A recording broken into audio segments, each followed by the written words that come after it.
moves. What's that? If the oil comes out okay and you put new oil in, I would still be wary of it, because even if it is the switch, you will have no warning if anything is going to go wrong. Ah, okay. Because if the light's on all the time, yeah, because the switch has failed, if anything does go wrong, you won't know because the light's still on. So yeah, that's the oil warning light, which is the latest one to come on the dashboards. As I said, this is just the latest issue, and it all stems from that night I lost the power steering. Since then, it's just been problem after problem. It's just the joys of owning an old van, I guess.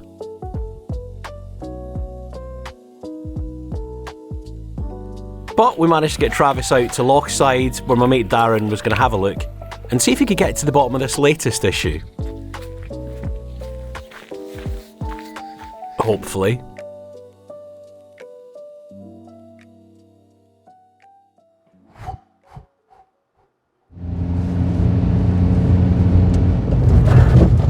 Road.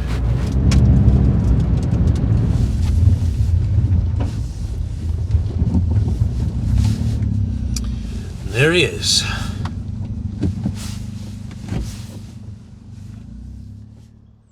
Alright, so what we're going to do is let it get up to temperature and chuck some good old engine flush in. Moment of truth though, is that oil light going to stay out? That is the puppy we want to go out. Okay. Encouraging start. So this is the whole thing that makes me nervous. I have to watch and wait for a red light. And kind of cross it doesn't come back on. It's going to be a nervous few days. But on the bright side, I do still have the Aguila, so the first sign of trouble, I'm just back to that really. Yeah, I did genuinely say there, on camera, that on the bright side I still have the Aguila. First things first, we've got to get the engine up to temperature so we can fire in some engine flush. The plan is, before we drain the oil, we want to see if there's anything else nasty lurking about the engine. This took a little while, and I'll come back to that later on. Anyway, the plan is to change the oil and filter and just hope that's enough to get rid of one more warning light. so that is the pressure sensor. And that is a new sump plug. I wonder how long it's going to stay that shiny. Oh, yeah, we're just selling it.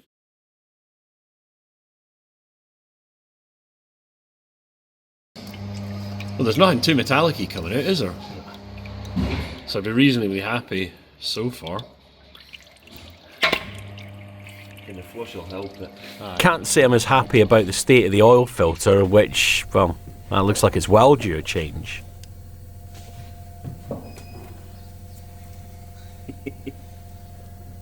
You may hold the funnel.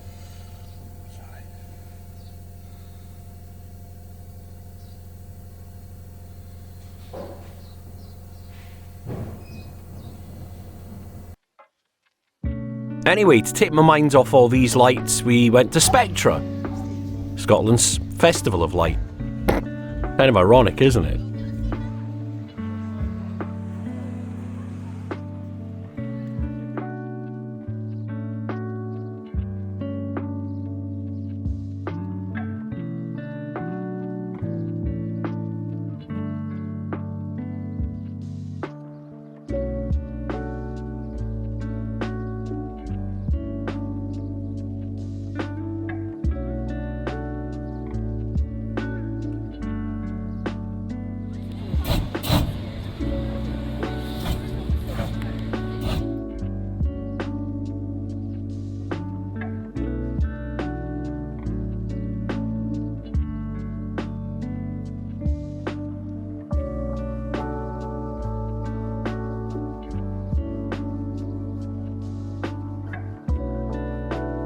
With the weather still awful, some of the events were moved inside, like the Stage of Light.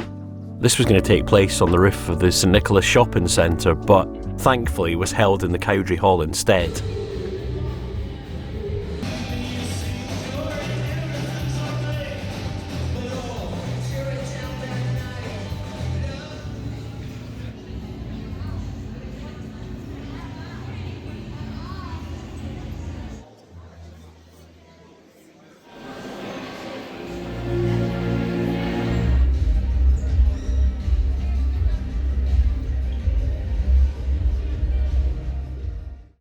Anyway, back to Travis, and with the oil safely topped up, and a bit of coolant for good measure, it was time for the moment of truth. How would he get on out on the road?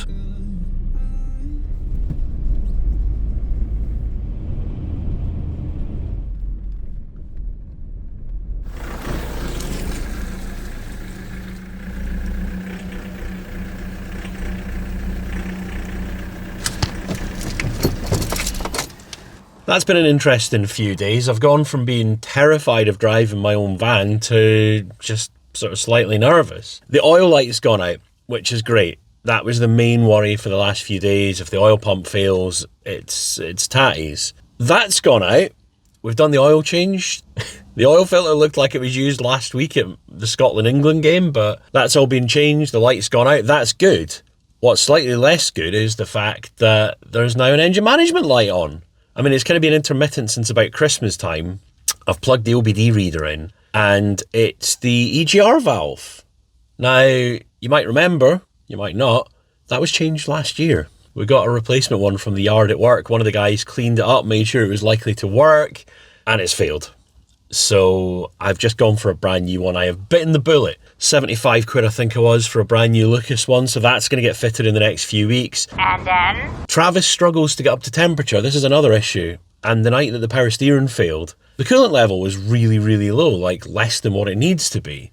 So I put all this down to a shot thermostat, which I probably should replace sooner, but it turns out they're really, really cheap.